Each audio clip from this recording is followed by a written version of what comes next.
Le marché des crypto-monnaies est en train de passer par une zone de turbulence. Quand on arrive dans le marché, c'est pas assez intéressant, c'est pas assez waouh. Mais il faut déjà rappeler qu'on est déjà quand même dans une période de stabilité parce que, souvenez-vous, on était autour de 44 000 $ et on est descendu jusqu'à 28 000, jusqu'à 22 000 $ même environ. Et on est déjà autour de 30 000 $ et depuis, les crypto-monnaies de façon globale se portent mal. La capitalisation est simplement à 1,2 trillion de dollars. C'est la moitié de ce qu'on avait il y a de cela quelques mois. On était autour de 2,5 trillions de dollars il y a de cela quelques mois. Mais il n'est pas question de parler de marché aujourd'hui. Je vais vous montrer comment est-ce que vous pouvez faire pour savoir si on est encore dans un marché baissier et si on continue à être dans un marché. Quels sont quelques petits éléments que vous pouvez regarder dès que vous arrivez dans une plateforme comme CoinMarketCap comme ça. Et vous savez directement à base de ces quelques indications-là qu'on est dans un marché qui est encore baissier ou bien on est déjà dans un marché qui est en train de se relever. Donc reste jusqu'à la fin de la vidéo et tu vas découvrir ces petites stratégies, ces petites techniques-là qui vont te permettre d'avancer un peu plus rapidement.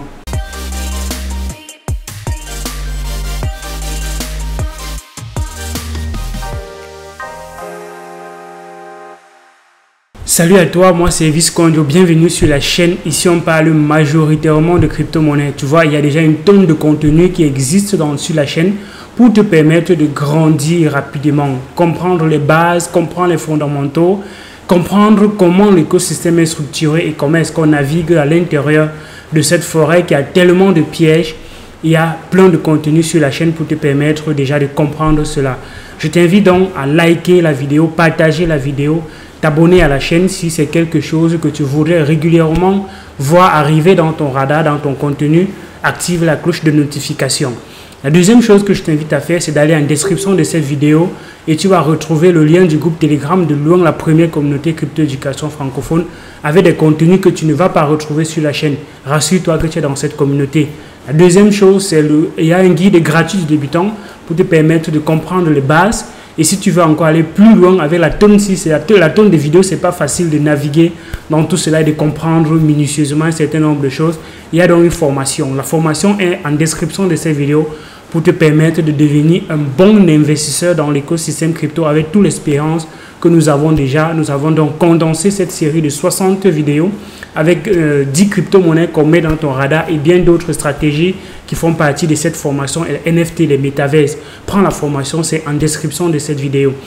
Une dernière chose avant de continuer, Elvis n'est pas un conseiller financier. Cette vidéo, comme d'autres sur la chaîne, c'est uniquement à titre éducationnel. Il faut donc toujours faire ses recherches avant d'investir. Quand on arrive dans une plateforme comme CoinMarketCap, CoinMarketCap, c'est une plateforme qui est informative. Ça te donne les infos concernant les crypto-monnaies qui sont listées, les prix, l'historique des prix, ainsi de suite, sur quelle plateforme tu peux trouver les adresses des smart contracts. Donc, c'est une plateforme qui est assez riche d'informations.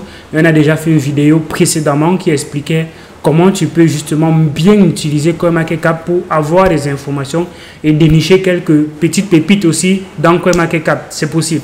Mais dans cette vidéo, on va se focaliser sur un élément qui est parfois très peu analysé.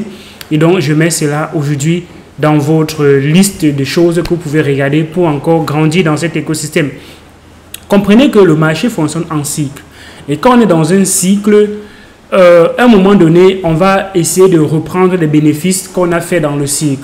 Quand on voit les cycles de 2016 jusqu'à 2020, c'était pareil. Quand on voit les cycles de 2020 jusqu'à 2024, ce sera également pareil parce que les cycles fonctionnent en 4 ans. 4 ans, c'est la période pendant laquelle il y a le halving. Pour ceux qui ne savent pas ce que c'est que le halving, il y a l'article qui a été bien rédigé, bien publié sur notre site news.cryptoedu.xyz qui est un site d'information où vous pouvez régulièrement apprendre concernant l'écosystème crypto-monnaie. Donc, quand on arrive donc à un certain moment donné dans le cycle, qu'est-ce qu'on va faire?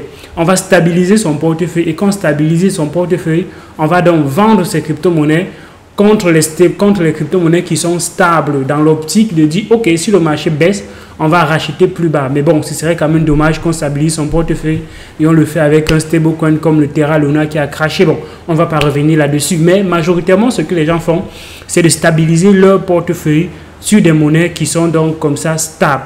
Et quand on va donc stabiliser les portefeuilles sur des monnaies qui sont stables, qu'est-ce qui va se passer? La capitalisation de ces monnaies stables-là va augmenter.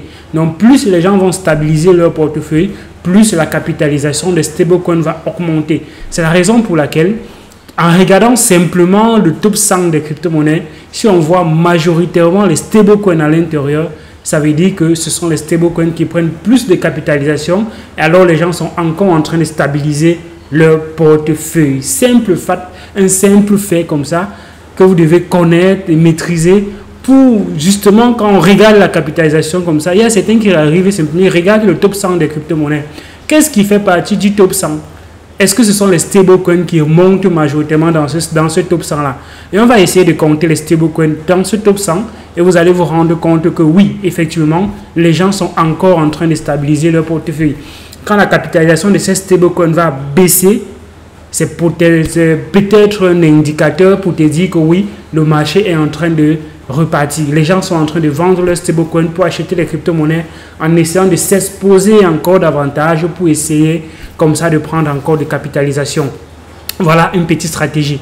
Bien évidemment, Elvis n'est pas un conseiller financier, c'est une analyse personnelle et vous devez toujours faire vos propres recherches. Quand on va donc dans le top des crypto-monnaies, première crypto-monnaie, troisième, il y a donc déjà un stablecoin, c'est le USDT. On va plus bas, on trouve le USDC, ça fait 2. On va plus bas, on trouve le BUSD qui est un stablecoin, ça fait 3. On va encore plus bas, on va trouver le DAI qui est un stablecoin, ça fait donc 4. On va plus bas, on va trouver le... on va plus bas, on va trouver ici... On va trouver... Donc, allons encore plus bas, on voit le TUSD ici. Le TUSD, ça fait 5. On va plus bas encore. On va trouver le Pax Gold, le USDP. Donc, c'est le Pax Dollar. Donc, USDP qui est émis par l'entreprise derrière, qui émet également le Pax Gold. Donc, c'est basé sur l'or. Donc, voilà un stablecoin, ça fait déjà 6. On va encore plus bas. On voit le Terra UST qui a donc crashé récemment et sa capitalisation reste encore quand même assez élevée. Ça veut dire qu'il y a encore beaucoup de personnes qui détiennent ce stablecoin qui n'est plus stable malheureusement. Ça fait donc 7 stablecoins. On va encore plus bas. On voit le Pax Gold. Donc c'est un stablecoin également. Donc plusieurs personnes utilisent pour stabiliser leur portefeuille en tenant compte de... C'est stable par rapport à la valeur de l'or. Donc c'est un stablecoin, ça fait déjà 7. On va plus bas encore, on voit ici, il y a le USDD de l'entreprise Tron, donc du réseau Tron, qui est déjà en train de remonter beaucoup dans la capitalisation. Souvenez-vous, j'ai fait une vidéo récemment quand je parlais de ce stablecoin, il était autour de 105, 106e position, mais là, il est déjà à la 85e position. Ça montre comment les gens sont en train de stabiliser leur crypto-monnaie avec cette crypto-monnaie qui est stable. Ça fait déjà 7. On va encore plus bas. Il y a le FUSD, par exemple, qui est un autre stablecoin. Allons dans la deuxième page, par exemple. Si on va dans la page 2, on va voir encore des stablecoins qui sont là. Mais bon, déjà, ce qu'on vient de voir dans la page précédente te montre qu'il y a plusieurs stablecoins qui sont en train de remonter dans le top 100 des crypto-monnaies, remonter en capitalisation. Il faut comprendre que pour qu'un stablecoin remonte dans le top 100 des crypto-monnaies, il faudrait que sa quantité augmente, vu que sa valeur est déjà stable. Et que ta capitalisation d'une crypto-monnaie, c'est à la fois le prix fois la quantité. Si le prix est stable, pour que ça augmente, il faudrait que la quantité augmente. C'est la raison pour laquelle les gens vont donc, en stabilisant leur portefeuille contre les stablecoins, vont donc augmenter la quantité de stablecoins. Et en augmentant la quantité de stablecoins, ça augmente donc la capitalisation. C'est la raison pour laquelle on va voir ces stablecoins-là majoritairement arriver dans le top 100. Donc en regardant comme ça, quand je vois après les 7, 8 stablecoins dans le top 100, ça veut dire que les gens sont encore en train de garder la crypto-monnaie et ils attendent peut-être qu'on traverse cette période, cette zone de turbulence-là, avant de rentrer dans les crypto-monnaies. Vous allez voir comment, à un moment donné, ces crypto-monnaies dont on vient de voir vont baisser en capitalisation. Ça va baisser parce que les gens seront en train de vendre leurs stablecoins pour acheter d'autres crypto-monnaies par exemple. Donc tu me dis ce que tu penses de cette vidéo. Est-ce que tu as appris quelque chose? Est-ce que cette stratégie tu la connaissais? Est-ce que tu l'as déjà appliquée pour faire ton do your own research? Like la vidéo, partage la vidéo si tu as aimé. Abonne-toi à la chaîne si ce n'est pas encore le cas. Rejoins-nous dans le groupe Telegram si tu n'y es pas encore.